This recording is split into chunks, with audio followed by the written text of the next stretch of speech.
Welcome back.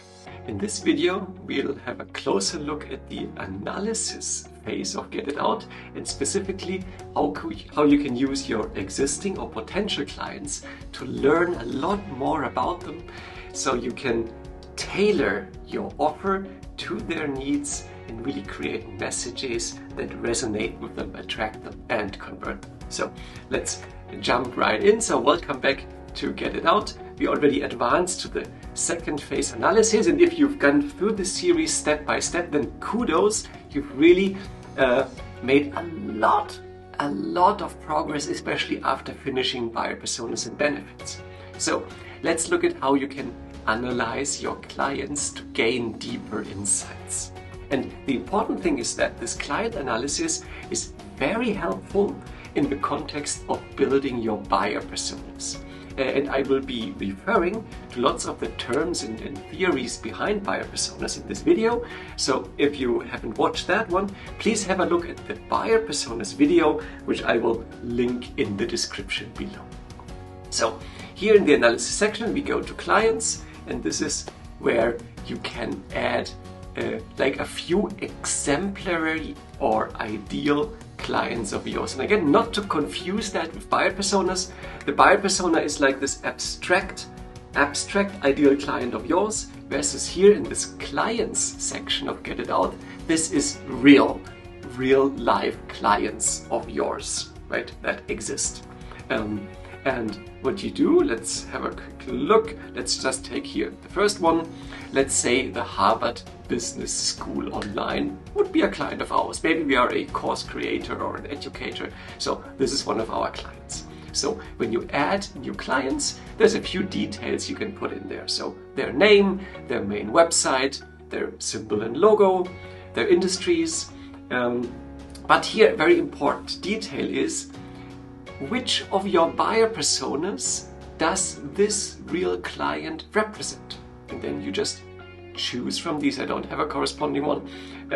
But ideally, of course, the clients, the real clients that you add would be real examples of one or more of your buyer personas, right?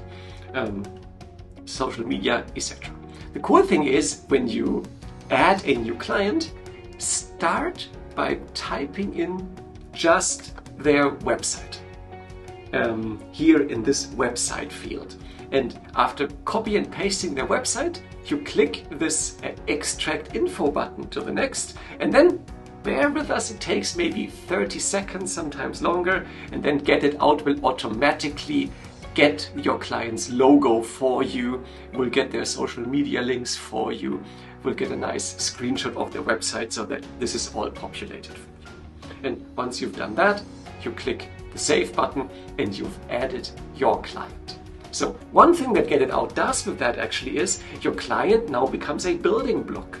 So for example, when creating landing pages with just one click, for example, here in this landing page, we chose 3 clients to feature as social proof on that landing page. As you know, logo, social proof always helps future clients gain trust in your services and see themselves in there, right? So that's a very specific use case that you do with these clients building blocks. Add your main clients or the clients that you have quotes or testimonials from, add them with their logos, and then Get It Out can automatically put them for you on your landing pages. But the more interesting part here in this analysis section actually is to dive deeper and to understand this specific client's pains and goals, and which features or services of yours he likes most, and which benefits that real client of yours sees.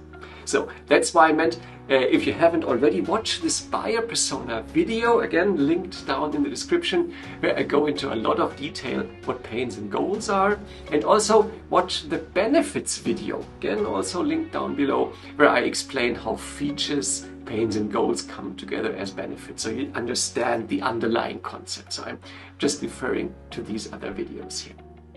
So what you would do is you talk to your clients, and that might sound simple, and of course, as a founder or working in sales or customer success, you might have your clients on the phone quite regularly, right? Or you might be exchanging emails. But this usually is quite superficial.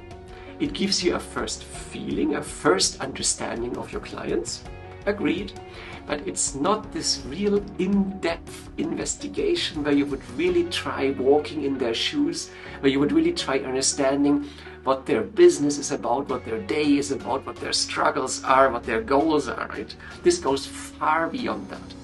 So my tip would be, you certainly have a few closer clients, right? That you have a good vibe with, that you connect with.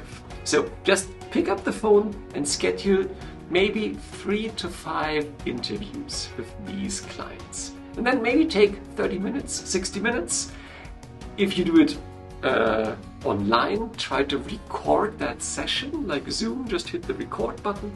And then afterwards, re-watch these videos 2 or 3 times, because you will discover a lot between the lines.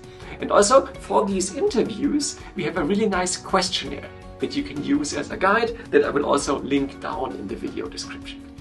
So while you interview these clients, you really try to get into their heads and to understand their pains and goals, right? What annoys them, what nags them in their business or private life.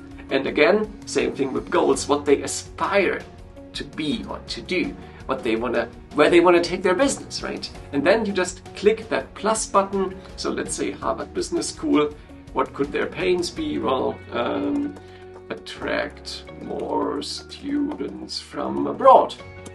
So this is not as detailed as in the buyer personas section, but you would just always click the plus button and add pains and goals here. Or here, Harvard Business School, offer online courses for people abroad. Things like that. And this just helps you complement your buyer persona research, so you can use these pains and goals to have them in the back of your head when you create your actual buyer personas in the buyer personas section here at top. These are different. These are the abstract buyer personas that we use for your marketing messages. These down here are real clients that we use to investigate to understand better a few exemplary real clients of yours. Now back with our client, let's look at features and benefits. If, for example, you have a software or SaaS product, you might literally have dozens or hundreds of features. So here the features section is to hear from this specific client what features he or she uses the most, right? Because usually the Pareto principle applies that a client might use maybe 10 or 20% of your features, and 80% of your features usually go unused. So this is to find out which features actually matter. And then here in the benefits section at the bottom right of your client, this is maybe your client even specifically expresses benefits. So he would say, hey, oh my God, this saved me so much time while doing X, Y, Z. Well, then just put that phrase here as a benefit, saved me lots of time while doing X, Y, Z. Again, just informs you of what your clients actually think, actually say. And there's another interesting concept that I would like to introduce to, which is voice of customer.